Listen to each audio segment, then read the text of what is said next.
masyarakat juga perlu memahami bahwa tentang perumahan ini bukan hanya Indonesia yang mengatur. Pemerintah di berbagai negara juga menjalankan skema seperti ini. Di Malaysia ada, di Singapura ada, di beberapa negara yang lain juga ada. Bahwa ini menurut saya sih tugas negara ya begitu.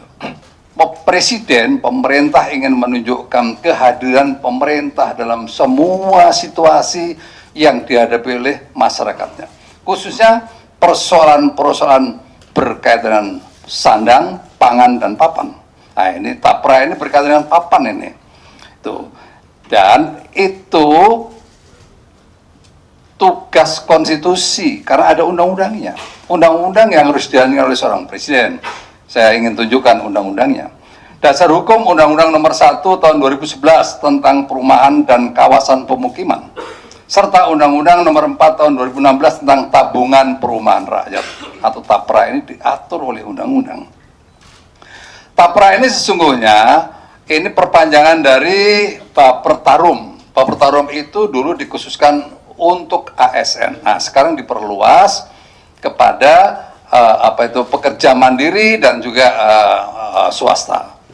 Kenapa diperluas? Karena ya ada problem backlog yang dihadapi oleh pemerintah sampai dengan saat ini ada 9,9 juta masyarakat Indonesia yang belum memiliki rumah. Ini data dari BPS ya, bukan ngarang ya. Untuk itu maka kita berpikir keras, pemerintah berpikir keras, memahami bahwa antara jumlah kenaikan gaji dan tingkat inflasi di sektor perumahan itu nggak seimbang. Untuk itu maka harus ada upaya keras agar masyarakat pada akhirnya nanti bisa walaupun terjadi inflasi tetapi masih bisa punya tabungan untuk membangun rumahnya. Itu sebenarnya yang dipikirkan. Berikutnya teman-teman sekalian, caranya dengan skema yang melibatkan pemberi kerja, dalam hal ini juga pemerintah untuk PNS, jadi yang 0,5% untuk ASN itu oleh pemerintah. Berikutnya yang 0,5% untuk pekerja mandiri dan swasta pekerja swasta atau yang bekerja di orang lain, itu yang pemberi kerja yang akan memberikan pembiayaannya. Kita juga masyarakat juga perlu memahami bahwa tentang perumahan ini bukan hanya Indonesia yang mengatur. Pemerintah di berbagai negara juga menjalankan skema seperti ini. Di Malaysia ada, di Singapura ada, di beberapa negara yang lain juga ada. Bahwa ini menurut saya sih tugas negara ya begitu. Berikutnya, jadi saya ingin tekankan TAPERA ini bukan potong gaji atau bukan iuran. TAPERA ini adalah tabungan. Di dalam undang-undang memang mewajibkan, ya mewajibkan. Ada undang-undangnya mengatakan mewajibkan. Tetapi bentuknya nanti bagi mereka yang sudah punya rumah bagaimana? Apakah harus membangun rumah? Nah, tadi kita diskusi di dalam. Nanti pada ujungnya kalau pada usia pensiun selesai itu bisa ditarik dalam bentuk uang yang fresh dengan pemupukan yang terjadi. Pemupukannya seperti apa nanti silakan bertanya. Ya. Itu. Berikutnya. Teman-teman sekalian,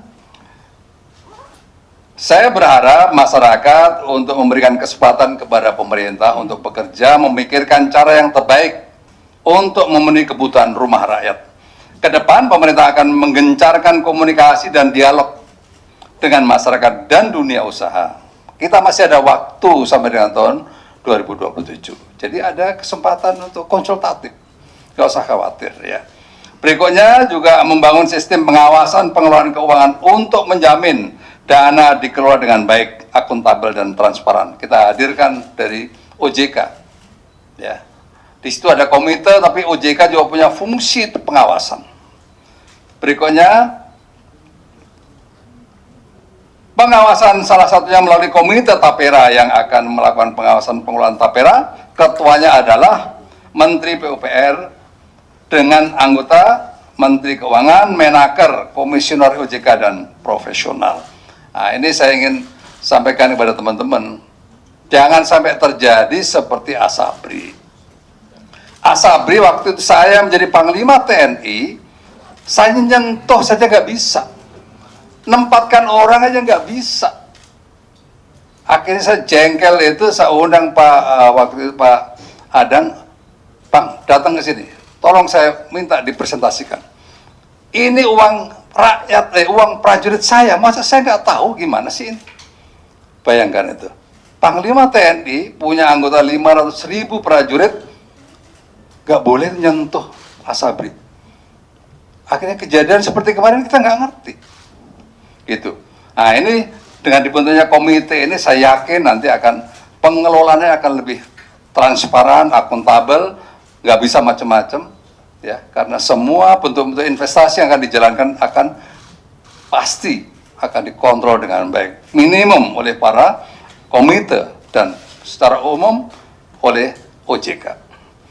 Demikian teman-teman sekalian, ya, saya silakan nanti untuk bisa bertanya seluas-luasnya. Ada hal yang menarik, ya. Ada yang menarik kami temukan dalam Google Trend yang menunjukkan pencarian isu tentang tapera oleh masyarakat. Hingga Kamis malam, pencarian terkait tapera didominasi oleh keingintahuan masyarakat tentang apa itu tapera dan cara kerjanya. Sementara pagi ini, pencarian informasi didominasi oleh pencarian mengenai situs tapera terkait kepesertaan. Banyak yang ingin melihat apakah mereka sudah menjadi peserta. Berikutnya, bagaimana kalau mau menjadi peserta dan bagaimana mencairkan saldo tapera dan lain-lain. Nah, ini nanti bagian dari yang mungkin akan dijawab oleh teman-teman saya ini. Jadi kesimpulan dari pengamatan selama beberapa hari terakhir, keingintahuan masyarakat terhadap tapera dan manfaatnya cukup tinggi.